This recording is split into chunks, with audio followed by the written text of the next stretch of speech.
This is Juliana Ranicar-Breese, part 3, back with Romany.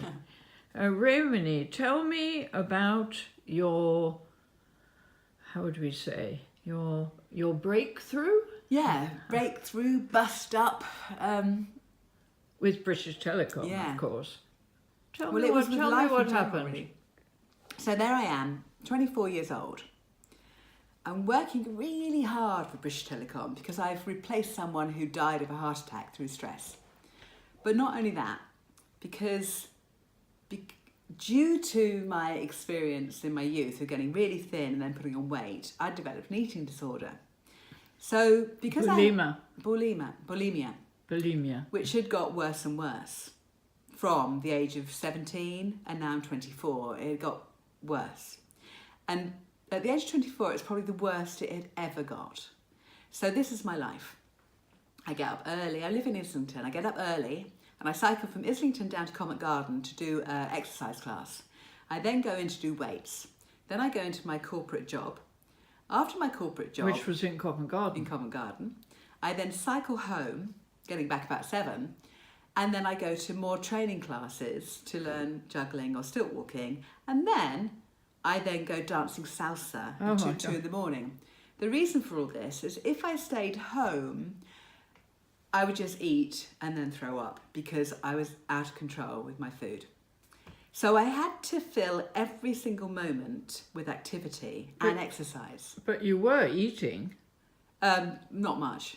Not much. No. So I had to fill, bulimic will fill every moment with exercise because that's what you do when you're trying to get thinner. So you can imagine, if I was a string, I was getting frayed at every... What was your weight at that point? I've always been this weight. So I've always been... So after I lost the extra 2 stone... You said you're 10 stone. I'm about 10 stone. So I'm a normal, healthy weight. Yes. And that's the thing with bulimia. You can't really tell with people. They're not thin and they're not fat, usually. Yeah. They look absolutely normal. Yeah. Because that's just how it is. But I was always trying to be thinner to be a performer, to dance salsa. So therefore I was doing all 3 hours plus exercise a day, but it wasn't getting anywhere. However, it was almost like, it's like a hamster on a wheel. You're trying to go faster and faster and faster to outrun this thing. And sooner or later there's going to be a crash. And so I'd got to the point where I couldn't even eat an apple, really, without having to throw it up again. And I was very ill. I was seeing a psychologist for 2 years, but that didn't help at all. No one knew, apart from my family, apart from my mother and father, but they didn't know what to do about it. And I was really, really ill. So it wasn't surprising that I should basically break down. And what happened was I went to Paris to do a really big sales deal. And the turning point was when I was in a hotel room and I went to open the door and I couldn't work out how to open the door. Like a normal thing. I couldn't work it out. And then I went and sat down and looked at my face in the mirror and I couldn't see my face.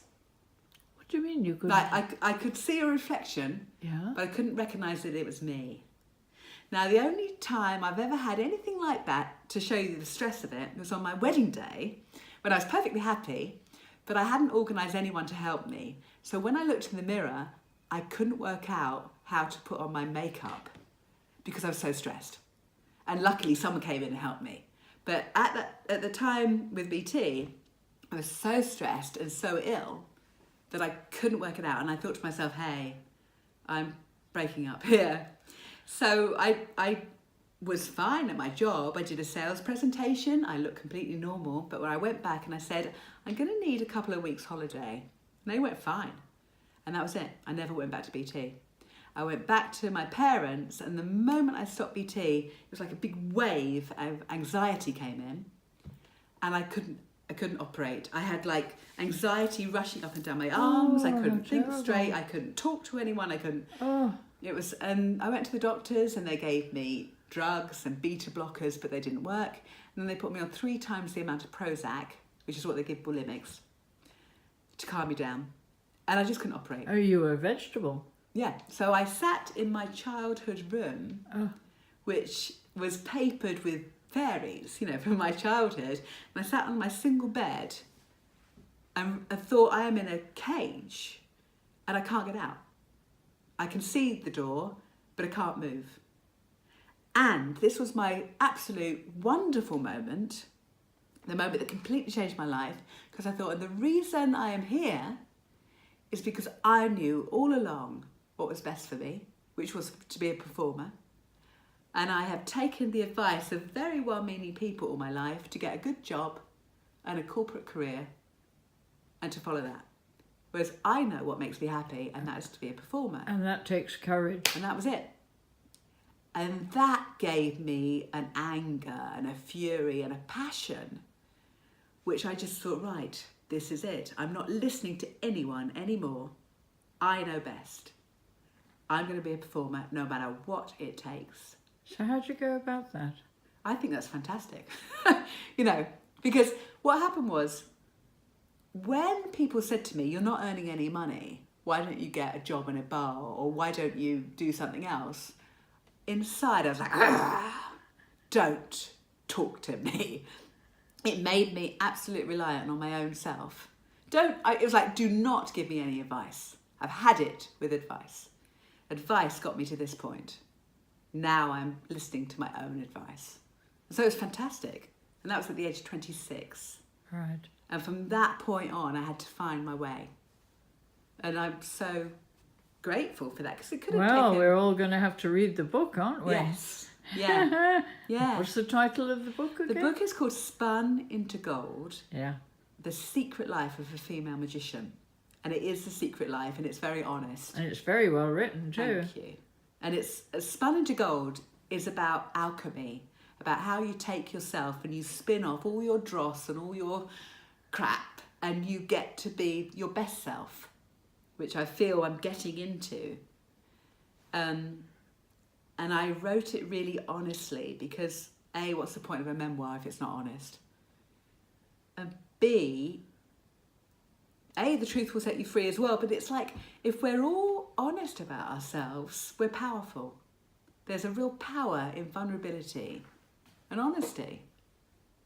Because if we're all pretending, you know, this Facebook thing of filters. Oh, I know. Wearing the then- mask. You have to put your cards on the table. Yeah. And it was through my experience with this agoraphobia and through my experience with bulimia and having to go really slowly and finding my own way that, I found my joy. But you mentioned, and I was rather surprised, that you are still a bit agoraphobic. You don't enjoy going out unless it's for work. Well, I enjoy it when I'm out. So I No, enjoy it but when the I'm out. getting Yeah, out. so getting out, it never really goes away. And anxiety, I find, never goes away.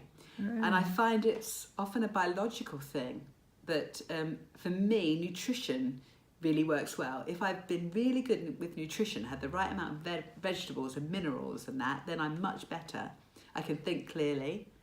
And if, for example, when I'm on a cruise, the food isn't good for me because it's... there's lashings of it. yeah, and I'm gluten-free and allergic to dairy.